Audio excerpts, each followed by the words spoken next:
Hi, I'm Ashton. And I'm Nicochip Das, and this is the video recording of experiment number 7. So for this experiment, we will be using the op-amp trainer kit, and here we'll be using the op-amp type 2 full part of the trainer kit, and this is a non-inverting amplifier configuration. Now I will be explaining the circuit of this configuration. So first of all, we have grounded the negative and the positive terminals of the amplifier. Then we have connected R1 as a 1.1 kilo ohm resistor and the feedback resistor as 2.2 kilo ohm resistor. And now we are measuring the offset between the ground and the output. As you can see, we can observe an offset of 12 millivolts in the oscilloscope. As we earlier observed an offset of 12.5 millivolts, now we are trying to null that offset by creating a potential difference using the trimmer. Now we are adjusting its value using this screwdriver and the knob given on this trimmer, and this can be nullified by reversing the terminals later on. Now I will let you see the data we have got on the oscilloscope.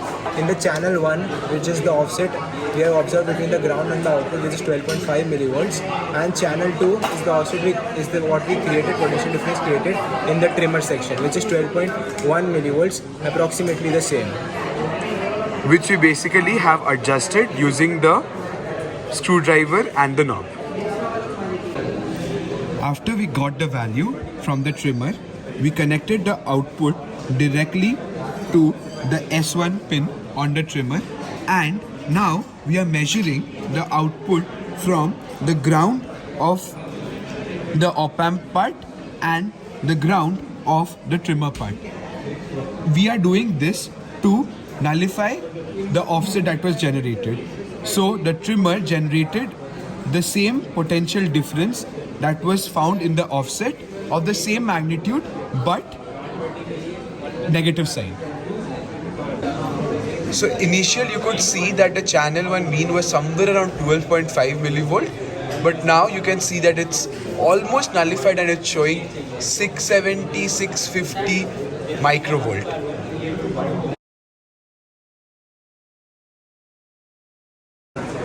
Now our task is to obtain a gain of 2 volt per volt.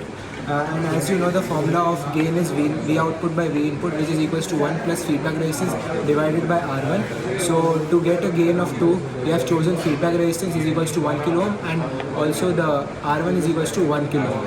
Now the input signal that we have given here is of frequency 1 kilohertz and amplitude 1 VPP. And on the oscilloscope, the output that we have observed is 2.08 volts, and it is approximately a gain of 2 volt per volt.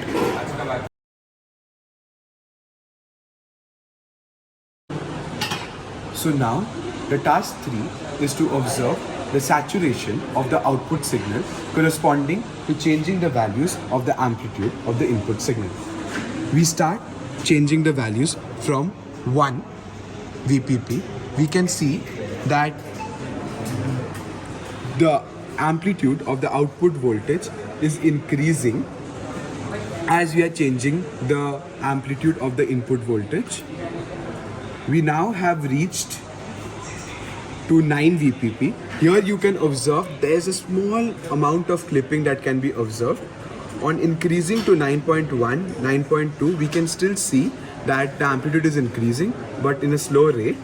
The maximum that we can achieve is 19 volt, which can be observed at 9.8 VPP, where we can see that there is clipping in the output signal, and thus we can see that this is the saturation of the output signal.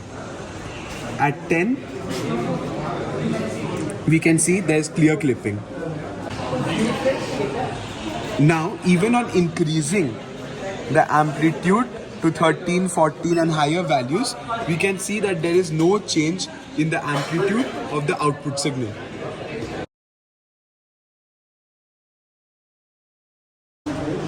Now, the task 4 is to implement the adder circuit using the op-amp trainer kit. Let's see what change we have made in the connections. So, from the signal generator, we have generated two signals. One, a sine wave of 1 kilohertz frequency and amplitude 3 VPP, and another also a sine wave of 3 kilohertz and 1 VPP. Now these two signals are connected to the non-inverting terminal of the op-amp. Here you can see that it's connected first to the 1 kilo ohm resistor and then to the non-inverting terminal, and here to the 2.2 kilo ohm resistor and then to the non-inverting terminal. Then this part is also connected to the ground. Now let us see what happens on the digital oscilloscope.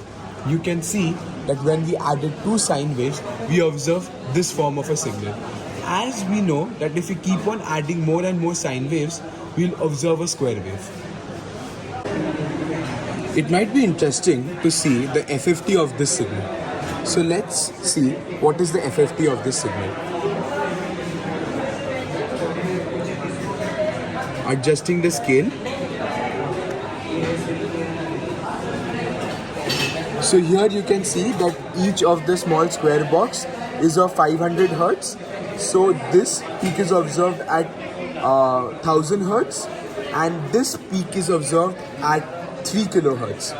So we can see that we had given two signals of 1 kilohertz sine wave and another of 3 kilohertz sine wave, and it is quite distinctly, we can observe that the peaks are formed at 1 kilohertz and 3 kilohertz.